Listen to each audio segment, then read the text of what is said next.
Hello everyone, welcome on my channel KD प्रयास academy. इस channel पे हम लोग प्रीवियस ईयर क्वेश्चन सीटेट के देख रहे थे। ठीक है, मैंने कहा था कि सबसे पहले हम पेपर कैसा आता है उसको जानेंगे, उसके बाद हम आगे की स्ट्रेटेजी के अनुसार अपना सीटेट पेपर कैसे क्लियर करना है। और सेल्फ स्टडी से क्योंकि पढ़ाने की कोशिश कर रही हूँ कि आप जितने भी लोग हैं सेल्फ स्टडी से तैयारी कर रहे हो, कोई कोचिंग नहीं लिए हैं, तो आप इस चैनल पे आराम से कोई भी चीज़ पढ़ सकते हैं। ठीक है, इसमें करना क्या है, कैसे हम तैयारी करेंगे, बस उसी के लिए, इसीलिए मैंने 2018 और 2019 का प्रीवियस ईयर पेपर दिया था और उसको सॉल्व करके आप लोग को चैनल पे आपको मिल जाएगा, प्लेलिस्ट बनी हुई है, तो वहाँ आपको देख लेना है। दूसरा चीज़ क्या है कि आज हम लोग जो है सीटेट को कैसे एक बार में क्लियर कर सकते हैं, क्योंकि इस बार का सीटेट आपके लिए बहुत ही इम्पोर्टेंट होने वाला है। बीएड वालों को सबसे पहली बात प्राइमरी से हटा दिया गया है, तो उनके लिए कोई ना कोई रास्ता तो खोला जाएगा। दोनों ही, इसलिए सीटेट सेकंड जो बीएड वाले कैंडिडेट हैं उनके लिए पेपर सेकंड बहुत इंपॉर्टेंट हो जाता है, तो हम पेपर सेकंड की तैयारी करवा ही रहे हैं। पेपर वन वाले जो लोग हैं उनकी भी तैयारी होगी। तो थियरी क्लासेस आज से मैं एक तरीके से कहिए तो स्टार्ट होने वाली हैं। तो जितने भी लोग चैनल पे नए हो, फर्स्ट टाइम विजिट किए हो, वो चैनल को सब्सक्राइब कर दीजिएगा। अगर वीडियो पसंद आए आज की या पहले की, आप जाके देख लीजिएगा, तो लाइक ज़रूर करिएगा। चलिए, आज का जो हमारा टॉपिक है हम स्टार्ट करते हैं कि कैसे पेपर वन का सिलेबस क्या है, पेपर टू का सिलेबस क्या है और किस तरीके से हमको नंबर अपने लाने हैं एक ही बार में, क्योंकि दूसरा चांस हमको लेना ही नहीं है। तो सबसे पहले जो सिलेबस है हमारा, वो पहला सिलेबस है पेपर वन का, जो हम अभी देख रहे हैं, और बहुत सारी चीज़ें सेम है और किस तरीके से हमें अपनी स्ट्रेटेजी बनानी है वो हम देखते हैं। चाइल्ड डेवलपमेंट पीडियोलॉजी आपकी आती है 30 मार्क्स की। ठीक है, 30 मार्क्स की आती है। अभी देखते हैं क्या हम कर सकते हैं इसमें। लैंग्वेज वन में आप या तो हिंदी सेलेक्ट करेंगे या इंग्लिश, दो लैंग्वेज लेने हैं आपको, एक language one and language two. कुछ बच्चे लैंग्वेज वन में हिंदी लेंगे, कुछ बच्चे लैंग्वेज टू में इंग्लिश, लैंग्वेज वन में इंग्लिश लेंगे। दोनों में से दोनों ही लैंग्वेज आपको लेनी है, अदर लैंग्वेज भी हैं वो वाले बच्चे भी होंगे। तो लैंग्वेज वन और लैंग्वेज टू ये भी 30 मार्क्स का आता है। अब हमें स्ट्रेटेजी में देखिएगा, पूरी वीडियो को अंत तक देखिएगा, आपको बहुत क्लियर हो जाएगा कि आपको करना क्या है, कैसे तैयारी करनी है। लैंग्वेज टू ये भी 30 मार्क्स का आता है, हो गई आपके। मैथमेटिक्स ये 30 मार्क्स का आता है और ईवीएस जो है वो आपका 30 मार्क्स का आता है। अब यहाँ पे जो ये तीन चीज़ें हैं ना, पेपर टू में कॉमन हो जाएंगी। चाइल्ड डेवलपमेंट पीडियोलॉजी आपका पेपर टू में भी आएगा, लैंग्वेज जो है वो आपका पेपर टू में भी आएगा और लैंग्वेज टू भी पेपर टू में भी आएगा। चेंजेस कहाँ होते हैं यहाँ पे। अब पेपर टू की अगर बात करें तो यहाँ पे लैंग्वेज वन, ठीक है, लैंग्वेज वन, और यहाँ पे लैंग्वेज टू, ये तो कॉमन हो गया। पेपर टू में बदलेगा क्या, कुछ बच्चे साइंस और मैथ वाले होंगे, कुछ बच्चे सोशल साइंस वाले होंगे। तो यहाँ पे साइंस और मैथ के लिए, साइंस और मैथ, साइंस से 30 क्वेश्चन आएंगे, ठीक है, जो साइंस मैथ वाले हैं, और मैथ से भी क्या हो जाएंगे, 30 क्वेश्चन हो जाएंगे। तो ये हो गए हमारे टोटल ये फोर्थ और ये फिफ्थ। तो ये तो मैथ और साइंस जो लिए उनके लिए है, लेकिन जो मैथ और साइंस नहीं लिए हैं, सोशल साइंस वाले बच्चे हैं, उनके टोटल कितने आते हैं, 60 आते हैं। 60 क्वेश्चन उनके सोशल साइंस के आ जाएंगे,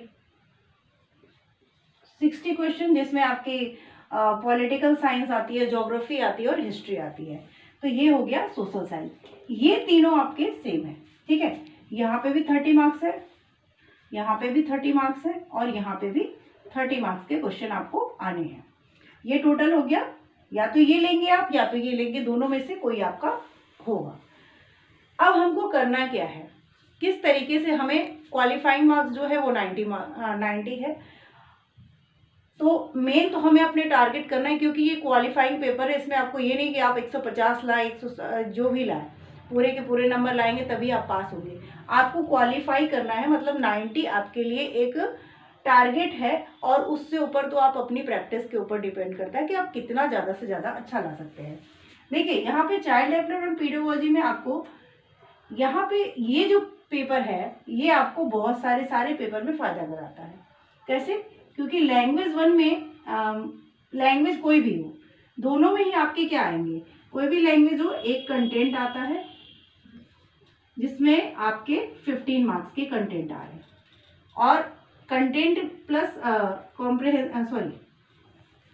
यहाँ पे आपकी जो लैंग्वेज है उसमें कॉम्प्रहेंशन के क्वेश्चंस आते हैं। एक पैराग्राफ दिया होता है और जिससे 15 मार्क्स के क्वेश्चन आपके वहाँ से पूछे जाते हैं, और 15 मार्क्स के क्वेश्चन जो होता है तो यहाँ पे आपका पेडागोजी से हो जाएंगे। 15 मार्क्स आपका एक कॉम्प्रहेंशन से आएगा और 15 मार्क्स के आपके पेडागोजी से आएंगे। जो ये आपका कॉन्सेप्ट अगर क्लियर होगा ना तो ये वाला जो है ये आप आसानी से कर लेंगे। लैंग्वेज 2 में भी यही होगा, आपको पैराग्राफ दिया रहेगा जिसमें से ही क्वेश्चन पूछे जाएंगे, तो 15 नंबर वो पैराग्राफ वाले और 15 नंबर आपके पेडागोजी वाले।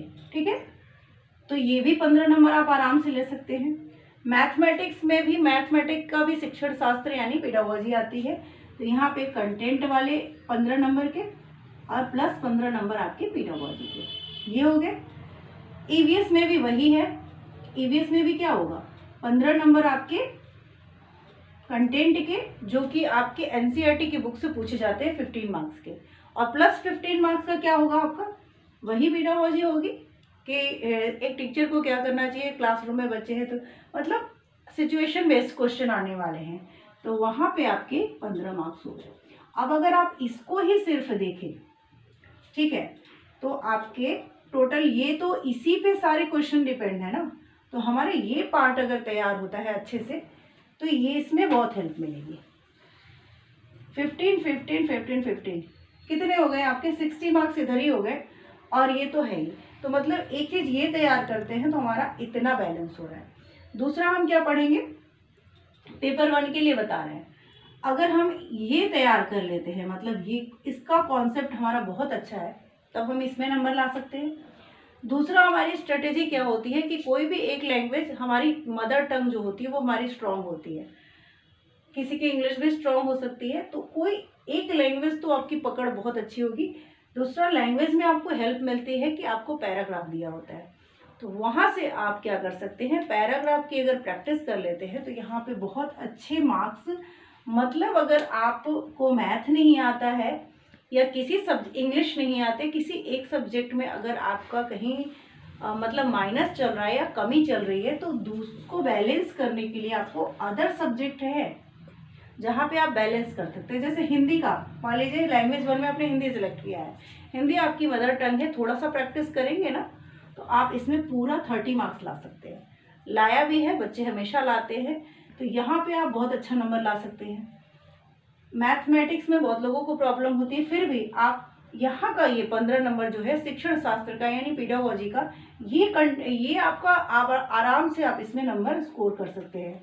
मैथमेटिक्स के कुछ ऐसे चैप्टर हैं जो बहुत इजी होते हैं, जिनको मैथ नहीं आती है, जैसे नंबर सिस्टम हो गया, वहाँ से क्वेश्चंस आते हैं। नंबर सिस्टम से करीब आपको 5 नंबर के क्वेश्चंस आपको दिख जाएंगे। तो कुछ ऐसे चैप्टर्स हैं जिनको आगे में मैं डिस्कस करूँगी कि कंटेंट क्या पढ़े, जिनमें से क्वेश्चन आपको हर बार रिपीट होते हैं, कोई दिक्कत नहीं आएगी। तो ये आपके पहले तो ये तैयार करना है, ठीक है। ईवीएस का क्लास 3rd, 4th और 5th अगर ये पढ़ लिया, और कुछ अलग चीज़ें हैं जिनको मैं कराऊंगी, जैसे मैप हो गया, डायरेक्शन से क्वेश्चंस हो गए, वर्क एंड टाइम से हो गए, तो स्पीड से हो गए, तो ये क्वेश्चंस आ रहे हैं और उनको अलग से हम देखेंगे। लेकिन 3rd, 4th, 5th का जो ईवीएस की बुक है वो आपको एनसीईआरटी की पढ़नी पड़ेगी अगर आपको ये 15 नंबर लाने हैं तो, ठीक है, जिसको हम लोग देखेंगे। तो ये हमारी स्ट्रेटेजी होती है कि हम 3rd, 4th, 5th का ईवीएस पढ़ लें। इसके कॉन्सेप्ट में कुछ प्याजे हैं, कुछ चीज़ें बहुत इंपॉर्टेंट है जिनको हम सबसे पहले देखेंगे।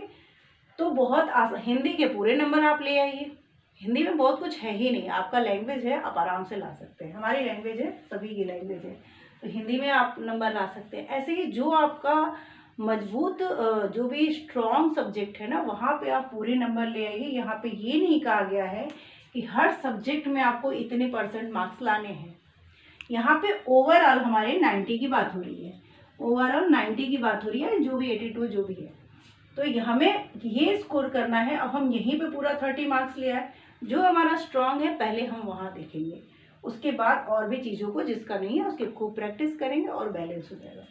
पेपर सेकेंड में आइए, ये सेम हो गया आपका, कोई अलग से तैयारी नहीं करनी है।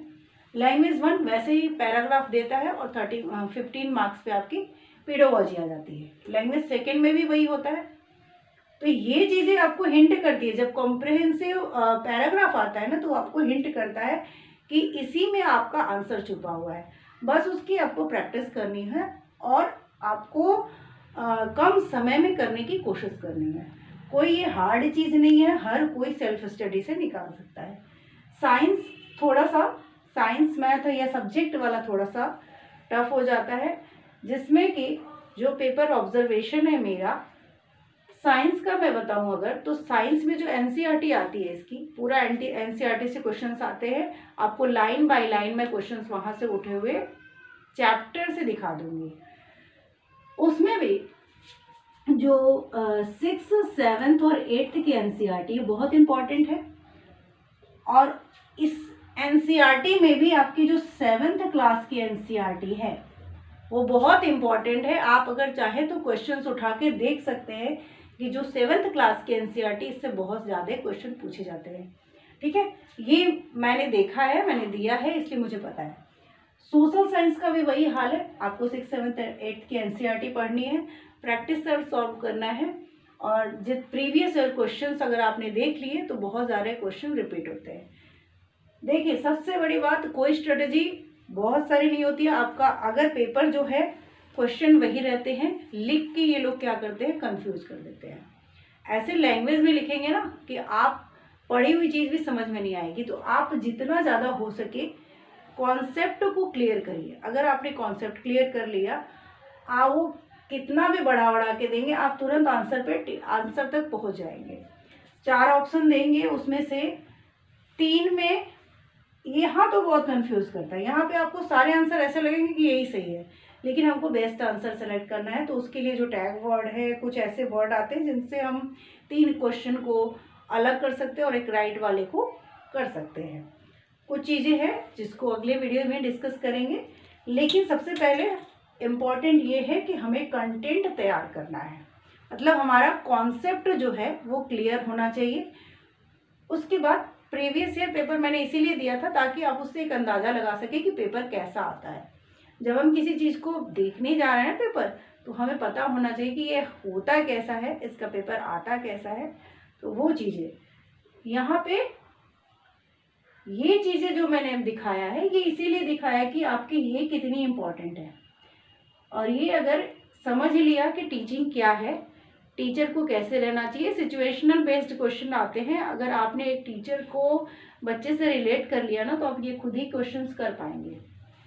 ठीक है, बच्चे के बारे में हमेशा पॉजिटिव सोचना है। तो जितने भी पॉजिटिव आंसर होते हैं आप उन्हीं को टिक करिए, ये सबसे बड़ा हिंट है। और माइंड में बैठा लीजिए कि बच्चा सर्वोपरि है। यही हमको सीटेट की पूरी आप प्रैक्टिस सेट जितनी सॉल्व करेंगे तो सबसे बेस्ट आंसर जो बच्चे के हित में हो उसी को टिक करिए। चलिए आज की वीडियो इतने ही समाप्त करते हैं।